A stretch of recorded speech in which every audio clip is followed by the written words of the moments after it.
بلخ ولایت ته د هیواد د پوهنې وزیر د یو سفر په درس کې په داسې حال کې چې د بلخ ولایت والي او ځینو نورو مسؤلینو یې ملتیا کوله په دغه ولایت کې د یو شمېر ښوونیزو مرکزونو پرانیسته وکړه. د پوهنې ښاغلي وزیر د خپل سفر په اړه داسې وویل: موږ د راتګ باعث بلخ ولایت ته دا اوس تقریبا دلته د بلخ د علم دوست ولس مکتبونه جوړ کړي وو، مدارس جوړ کړي وو، د دغو مکاتبو او د مدارسو د افتتاح دپاره نور د مشکلاتو د حل په رابطه باندې خبره ورسره وکړو چې زموږ سره امکانات هغه مشکلات باید ورحل کړو.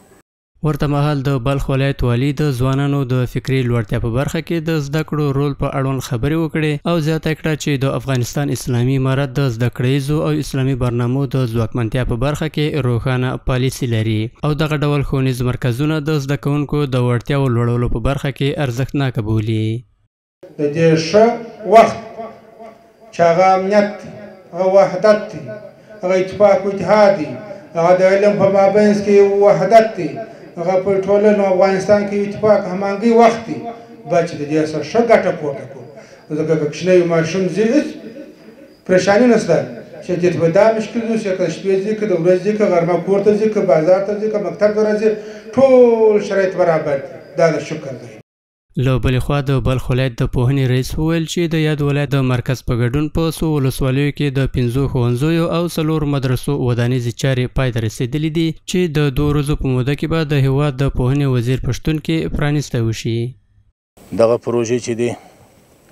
مدارس دا 4 بابا مدارس یو خو تاسو وینئ چې په دغه مدرسه کې یو دا مربوطه ښار ده، بله مدرسه د حسن بن علي هغه په مارمول کې ده، بله مدرسه په نارشایي کې تختفول کې ده، بله مدرسه په بلخ ولسوالۍ کې ده. مکاتب هم یو په مارمول کې دی، 2 مکتبونه 3 مکتبونه په ښار کې دي او یو مکتب په دیدادي کې دی، یو مکتب په دولت آباد ولسوالۍ کې دی. الحمدلله نن مو تقریبا 15 بابا مدارس و مکاتب افتتاح کړه، سبا به انشاءالله 4 بابا افتتاح و کداله رضا.